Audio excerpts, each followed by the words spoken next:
कृष्ण का बचपन माखन मिश्री खाते हुए गुजरा। आज भी भोग लगाते हैं, लेकिन ये संकेत कुछ और है। आहार अच्छा हो, शुद्ध हो, बल देने वाला हो। बचपन में शरीर को अच्छा आहार मिलेगा तो ही इंसान युवा होकर वीर बनेगा। शरीर को स्वस्थ रखना है तो बचपन से ध्यान देना जरूरी है। ये पेरेंटिंग के दौरान से गुजर रहे युवाओं के लिए बड़ा मैसेज है। अपने बच्चों को ऐसा खाना दें जो उनको बल दे, सिर्फ स्वाद के लिए ही ना खिलाएं। तभी वे बड़े होकर स्वयं को और समाज को सही दिशा में ले जा पाएंगे। कृष्ण ने अपनी शिक्षा मध्य प्रदेश के उज्जैन में संदीपनी ऋषि के आश्रम में रहकर पूरी की थी। कहा जाता है 64 दिनों में उन्होंने 64 कलाओं का ज्ञान हासिल कर लिया था। वैदिक ज्ञान के अलावा उन्होंने कलाएं सीखी। शिक्षा ऐसी ही होनी चाहिए जो हमारे व्यक्तित्व का रचनात्मक विकास करे। संगीत, नृत्य, युद्ध सहित 64 कलाएं कृष्ण के व्यक्तित्व का हिस्सा है। बच्चों में कोरा ज्ञान न भरे, उनकी रचनात्मकता को नया आयाम मिले, ऐसी शिक्षा व्यवस्था हो। कृष्ण ने जीवन भर कभी उन लोगों का साथ नहीं छोड़ा जिनको मन से अपना माना। अर्जुन से वे युवावस्था में मिले, ऐसे महाभारत कहती है, लेकिन अर्जुन से उनका रिश्ता हमेशा मन का रहा है। सुदामा को या उद्धव, कृष्ण ने जिसे अपना मान लिया उसका साथ जीवन भर दिया।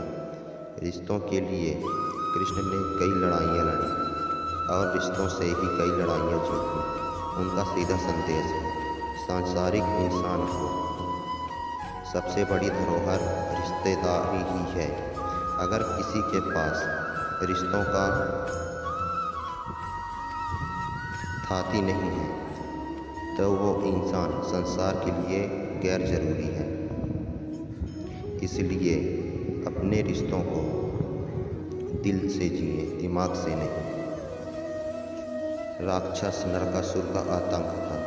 करीब 16,100 महिलाओं को उसने अपने महल में कैद किया था। महिलाओं से बलात्कार करने में उसे सुख मिलता था। कृष्ण ने उससे मारा सभी महिलाओं को मुक्त कराया, लेकिन सामाजिकता कुरीतियाँ तभी भी थी। उन महिलाओं को अपनाने वाला कोई नहीं था। खुद उनके घर वालों ने उन्हें दोषित मानकर त्याग दिया। ऐसे में कृष्ण आगे आए, सभी 16,100 महिलाओं को अपनी पत्नी का दर्जा दिया, समाज में उन्हें सम्मान के साथ रहने के लिए स्थान दिलाया।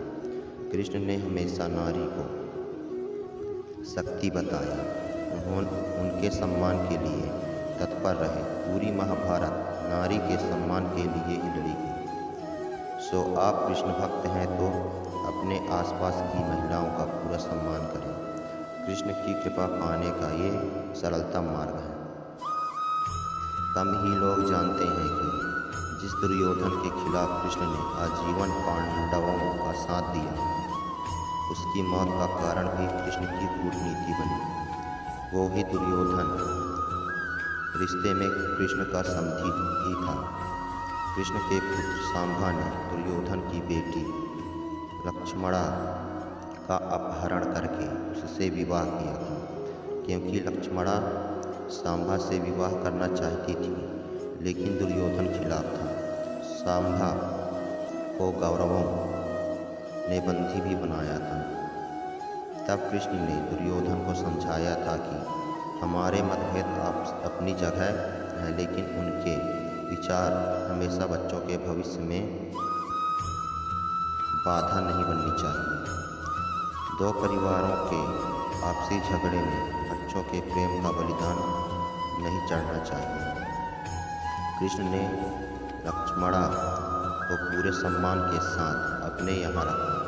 दुर्योधन से उनका मतभेद हमेशा रहा, लेकिन उन्होंने उसका प्रभाव कभी लक्ष्मणा और सांभा की गृहस्थी पर नहीं पड़ने दिया। कृष्ण ने महाभारत युद्ध के पहले शांति का समझौता करने के लिए पांडवों और कौरवों के बीच मध्यस्थता की। हालांकि दोनों ही पक्ष युद्ध लड़ने के लिए आतुर थे, लेकिन कृष्ण ने हमेशा चाहा कि कैसे भी युद्ध टल जाए। झगड़ों से कभी समस्याओं का समाधान नहीं होता। शांति के मार्ग पर चलकर ही हम समाज का रचनात्मक विकास कर सकते हैं। कृष्ण ने समाज की शांति से मन की शांति तक दुनिया को यह समझाया कि कोई भी परेशानी तब तक मिट नहीं सकती जब तक वह शांति ना हो।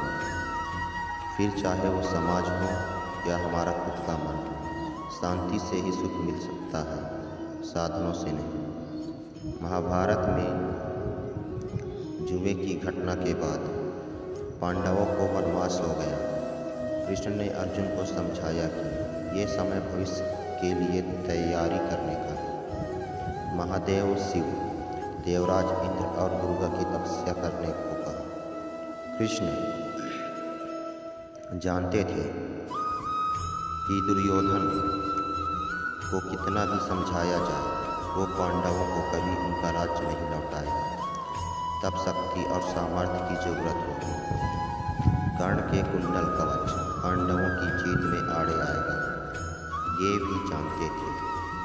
उन्होंने हर चीज पर बहुत दूरगामी सोच रखी।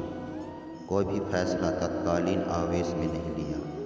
हर चीज के लिए आने वाली पीढ़ियां तक का। पांडवों के राजसूय यज्ञ में शिशुपाल कृष्ण को अशब्द कहता रहा। छोटा भाई था लेकिन मर्यादाएं तोड़ती। पूरी सभा चकित थी, कुछ क्रोधित भी थे, लेकिन कृष्ण शांत थे, मुस्कुरा रहे थे। शांति दूत बना कर गए तो दुर्योधन ने अपमान किया। कृष्ण शांत रहे। अगर हमारा दिमाग स्थिर है, मन शांत है, तभी हम कोई सही निर्णय ले पाएंगे। आवेश में हमेशा हादसे होते हैं, ये कृष्ण सिखाते हैं। विपरीत परिस्थितियों में भी कभी विचलित नहीं होने का गुण श्री कृष्ण से बेहतर कोई नहीं जानता। कृष्ण ने दुनिया भर के राजाओं को जीता था, जहाँ ऐसे राजाओं का राज्य था जो भ्रष्ट थे, जैसे राजसंग, लेकिन कभी किसी राजा का सिंहासन नहीं छीना। कृष्ण के पूरे जीवन में कभी ऐसा नहीं हुआ कि उन्होंने किसी राजा को मारकर उनका शासन खुद लिया। राजसंग को मारकर उसके बेटे को राजा बनाया, जो चरित्र का अच्छा था। सभी जगह ऐसे लोगों को बैठाया जो धर्म को जानते थे। कभी किंग नहीं बने, हमेशा किंग मेकर की भूमिका में रहे। महाभारत युद्ध में भी खुद हथियार नहीं उठाया, पूरा युद्ध कूटनीति से लड़ा। पांडवों को सलाह देते रहे, लेकिन जीतने का श्रेय भीम और अर्जुन को दिया।